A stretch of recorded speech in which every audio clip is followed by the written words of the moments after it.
कृपांति कवयन्ति चिरं जगन्ति आनन्दचिन्मय सरस्वत विग्रहस्व गोविन्दमादिपुरुषैर्वमेव निगमः प्रतिभैस्तुवन्ति गोविन्दमादिपुरुषं तमहं भजामि आनन्दचिन्मय रसा प्रतिभाविताभिः काव्यैव निजरूपतया कलाभिः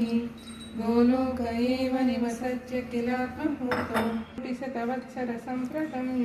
वायोरजापि मनसो मुनिपुङ्गवानं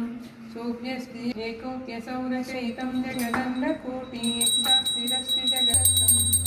गोविन्दमादिपुरुषं तमहं भजामि यद्भाविभाविताभिः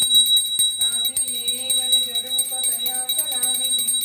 गोलोक एव निवसत्य किलात्मभूतो गोविन्दमादिपुरुषं तमहं भजामि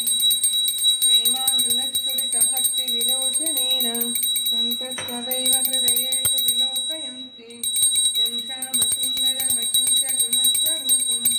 गोविन्दमादिपुरुषं गोविन्द మన పాలు లాస్ట్లో బొజ్జులే అట్లే పెట్టు गोविन्दमादिपुरुषं तमहं भजामि दीपाचिरेव हि दशान्तकोशे